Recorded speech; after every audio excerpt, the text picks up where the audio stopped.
有请詹姆斯啊，跟我们做分享。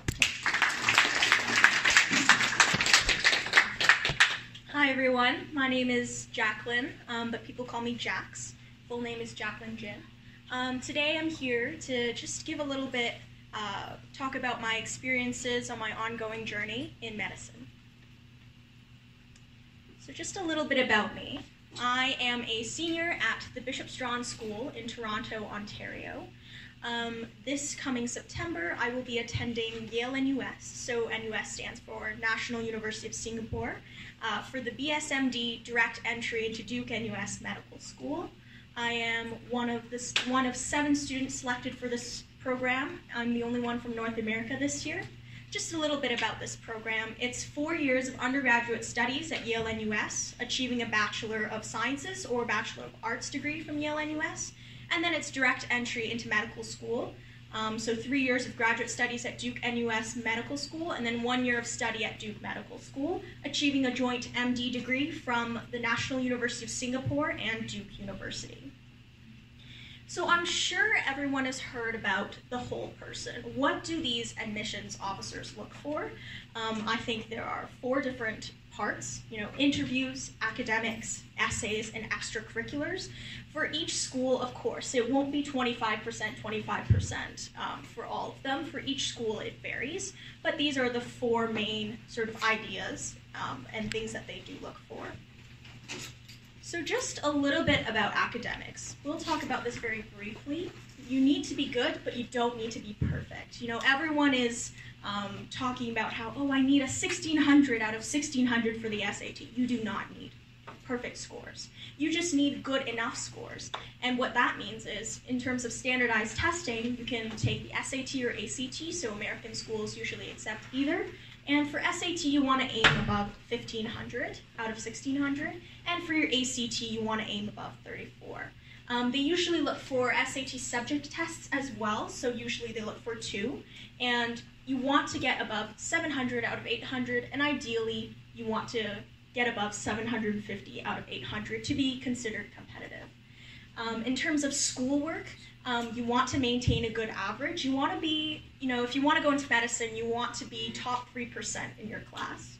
And you always want to challenge yourself. For instance, I'm at a school where we have APs, so I took 7 APs to challenge myself, and these universities will see if you're given the opportunity, will you take those opportunities? But again, I really want to emphasize, it's really not about perfection. You don't have to, I know a lot of people who have gotten, perfect scores and still have not been able to get into Ivy Leagues. So it's a lot more than just academics. It's definitely about, I think, extracurricular activities. For me, I think this was a definite strength in my application.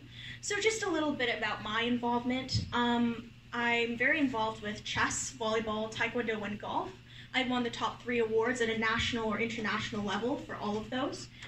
For piano and voice, I've completed grade 10 RCM for both, and I've won top 3 awards at a provincial level for both. In terms of personal initiatives, I'm the co-founder of a website that supports mental health awareness and sharing of stories from around the world. And I'm also the founder of the first female-only chess class at the chess school that I teach at. So those are just some of my initiatives and involvement with my community. I think what they look for is not just, oh, I got first place, second place, at these levels, but what you learn from them. For instance, I learned a lot about teamwork from volleyball. I learned about representing something bigger than just my individual self, part of the Canadian team, for instance, for chess. So they aren't just looking for these achievements, but what you've learned from these activities that you're participating in.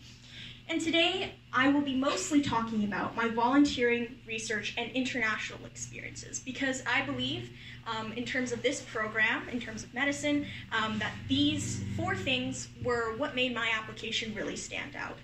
So I will be talking about my lab research at Mount Sinai Hospital, which is this research hospital in downtown Toronto, my research experiences in America, my volunteering experiences around the world, and my shadowing experiences around the world, and how I used all those experiences and talked about them in my interviews. So firstly, how did I get involved with medicine? This is a question that a lot of people ask? Well, firstly, I got involved with medicine in like grade 7 or 8. I started attending a lot of science clubs, and I just had an interest for science and problem solving. So I joined the STEMinism Council, so that stands for Science, Technology, Engineering, and Mathematics Council at my school, and we bring students together for a yearly conference on medical professions. So I started to get really involved with that community. But I think the most important thing for me was actually connecting with the speakers after the science conferences. This is something not a lot of students do. In fact, I wait a very long time and everyone is gone and I'm the only person that's there. However, think about it this way. All these people who are at these science conferences, they are leaders in their field.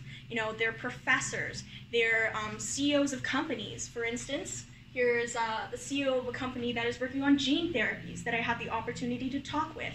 And once you stay after in a science conference, you're able to talk with them, ask them for advice, and they actually give you lots of opportunities or ways to get more involved. And that was how I found a lot of my opportunities as well. And I think that's the concept of networking and how do you go out to find these opportunities. And so connecting with these speakers, finding those opportunities, but also doing my own online research was very important. My mother and I, we did lots of research together on how to get involved with medicine-related programs around the world in Toronto. So this is where opportunity came from. You actually have to go out and seek it, or else you won't be able to get it. So just talking a little bit about my opportunity at Mount Sinai Research Hospital. So I currently do research on gene expression, protein expression in mice. And what it does is I'm able to use the knowledge I learned from science class, so from the classroom, and then actually apply it to experiments and questions that I've had in the classroom. I'm able to actually put that into a research paper and do those experiments. So this part is a lot of hands-on work, and I think that's really helped me in terms of my technical skills. So these are the skills that I think everyone should be familiar with if you're looking to go into medicine, because the research aspect of it is your technical, mechanical skills. So this opportunity was very helpful for me. In terms of research experiences in America, I went to a lot of science conferences and leadership programs in Boston. For instance, I've been to Harvard Medical School for conferences, Brandeis University, a lot of different universities around America. One particular one that I thought was very helpful for me was a University of Pittsburgh program at one of the top medical centers in America, so UPMC. I was the first Canadian to be accepted into the program since its inception in 1997, but this particular program introduced me to surgical techniques, skills, and here was where I was introduced to shadowing. So that's actually going into the operating room and seeing those surgeries happen. You're following surgeons around for the entire day and actually seeing what it's like to be in a hospital setting. So I think that was really important for me to see and to see, does this suit me? Do I like the hospital setting? Should I go into medicine? And I was able to write a lot of research papers as well during these experiences in America and, present in front of professors and such. And that gave me they gave me a lot of feedback in terms of, how should I go further in the future and how should I write research papers in the future. So a lot of feedback that I got, which was really important for me. I also want to talk about my volunteering experiences and scholarships abroad, because these ones were not related to medicine, actually. These were just, volunteering to teach in places like Jamaica, China, the Dominican Republic, and so I was able to, for instance, in this picture, I was teaching at a school in a very, in a place that was, they had a lot of economical challenges, and it was really inspiring to see some of the kids, come to school so positive, so full of energy, even though, they didn't know if they were able to have a meal that day or not. So that was really inspirational to me, and although it wasn't related to medicine, I think it really gave me that sort of the sort of emotion, sympathy, empathy, and I think those are very equally important in terms of, if you want to go into medicine. So I was able to sort of see these perspectives from all different places around the world and see what they were going through and how truly inspiring these kids were to me. Another opportunity I had was to go to Japan. So I received a scholarship to go to Japan. I was able to meet with the Foreign Minister of Japan and the Consulate General of Japan. And we were able to talk about sort of some of the policies in Japan, like environmental policies and laws and such. And although this wasn't related to medicine, again, it gave me that sort of awareness of the world. So how to be a global citizen, I think, is something really important, to know these perspectives, understand different cultures, backgrounds, and that was what gave me a lot of insight on what was going on around the world, and I will talk about how important that is in terms of interviews. So right now, I want to delve into some of my shadowing experiences from around the world, because this part, I think, was the strongest part of my application. Definitely having experience in the hospital setting. One particular experience I want to talk about was when I went to a public hospital in the Dominican Republic to shadow there. I shadowed in the OBGYN ward, so I was able to see a lot of babies being born. And I think here was where I was just completely moved by medicine, not just the technical aspects that I learned from the lab, but truly see the patients and truly, try to understand even just a little bit of their lives. I think what really impacted me was, the strength of the women giving birth. A lot of them were very young. So I was 16 at the time when I went by myself to the Dominican Republic. And some of the girls were younger than I who were giving birth. And to be able to hold their hands, be able to, carry the child to them, it was just, I cannot describe it in words. Some things you have to experience in the actual setting. You actually have to feel those emotions. And from then on, I thought, this is just so incredibly inspirational to me, and this is exactly what I want to do. And that was when I solidified my passions in medicine. And I was also really inspired by the way the medical professionals worked together, because the public hospital was very, very poor. They only had 2 beds for, for C-sections or for natural birth. They didn't have a lot of things, but they all worked together to adapt to these problems. And I thought, how incredible are they to be able to problem solve, to adapt. And those are skills that are very important for any healthcare professional. So this particular experience was what gave me that sort of emotional connection to medicine that was very different from what I learned in the lab that were more so technical skills. So how was I able to apply these experiences to the interviews for the medical programs? So interviews for medical programs are actually extremely important compared to non-medical programs. So I personally had 3 interviews for the Duke NUS opportunity. These were all people who were professionals of the medical school or were board members of the Singapore Healthcare Association and such. So they were all professionals, and they all wanted to know one thing, and it was, how committed am I to medicine? And they asked me questions that covered these 3 particular points. So number 1, what are my true motives behind my desire to go into medicine? Because a lot of people, when you say medicine, they're like, oh, I want to be a doctor because I can make lots of money. I can be famous, great reputation, great life.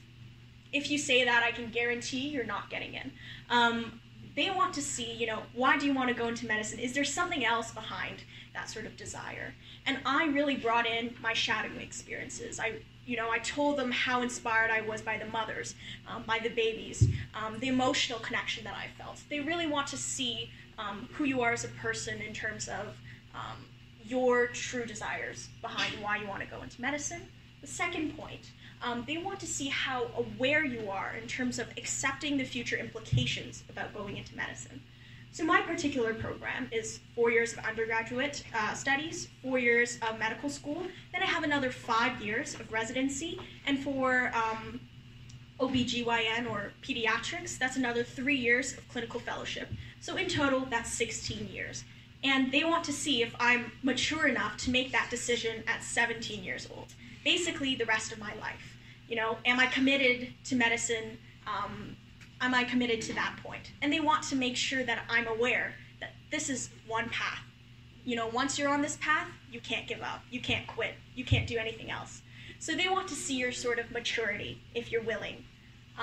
And number 3, they want to see how aware of current health problems and what your desire for change is. So this is where my experiences abroad in terms of volunteering and a scholarship to Japan really helped me, because I was able to learn about so many different perspectives around the world. I had sort of this global awareness. So when they asked me about, you know, current health problems in Singapore or what was going on, it was really, I was able to talk about them. So that's where all the volunteering experience comes in.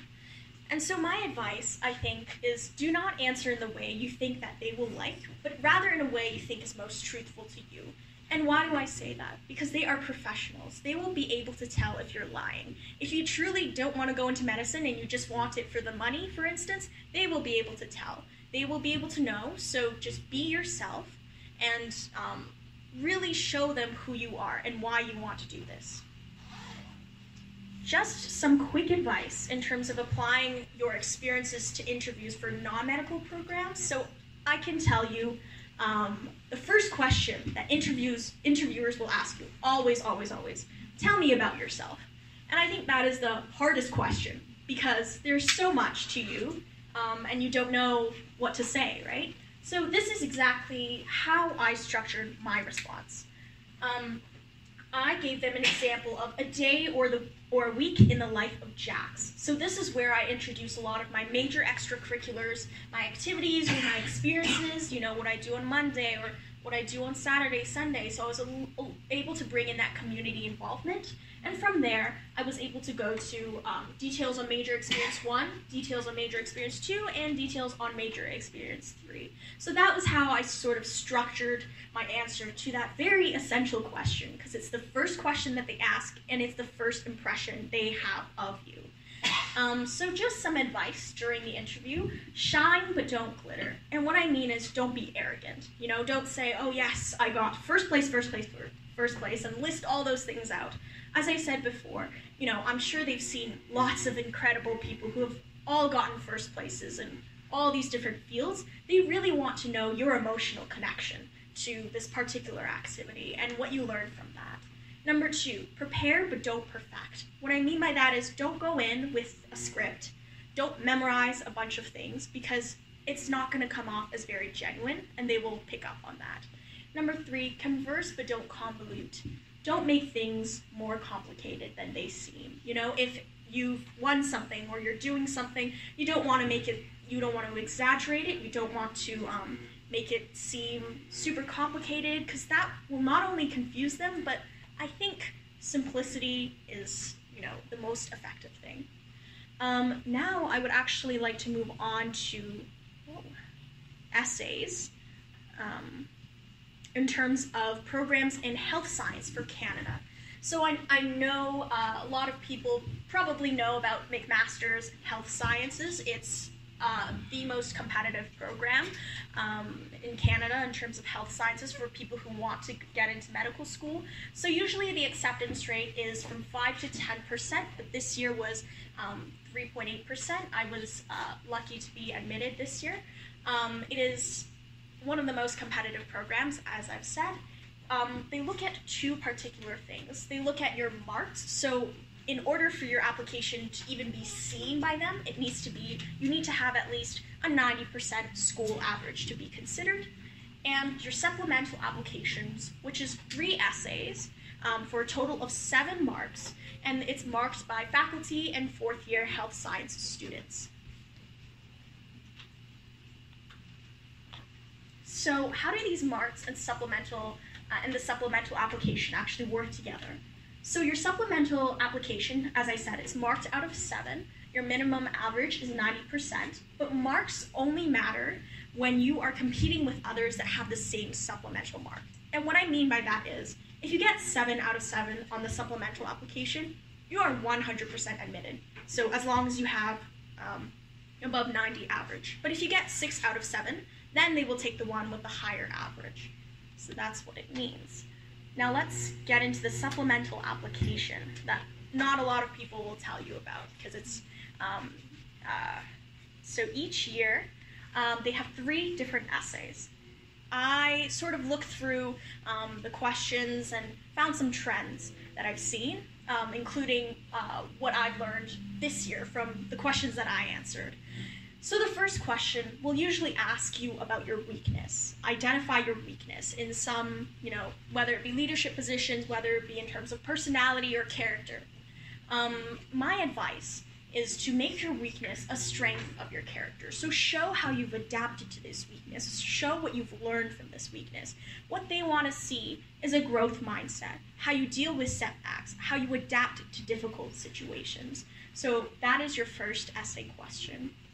Your second question will ask you something about your extracurriculars or initiatives or leadership opportunities that you're involved with. So identifying your involvement in your community. Which communities matter most to you? So this is where you bring in some of what you've been involved with. Could be a volleyball team, could be an initiative you've started, a leadership position you have, and why that community matters to you. My advice is, to think about what you have an emotional connection to, or who or what has inspired you. And that way you'll be able to write a really good essay if you find what's really passionate, what you're really passionate about. What they want to see are your passions and your personality. So who you are beyond marks and who you are beyond schoolwork.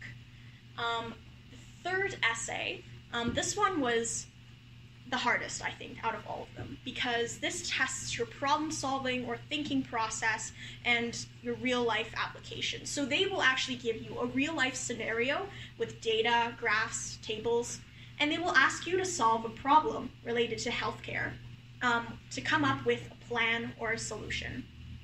So my advice, be considerate of all perspectives. And what I mean by that is, don't think about the healthcare, don't think about the problem as, just a medical problem. There are many things that contribute to, a particular disease. That could be, cultural, where are they?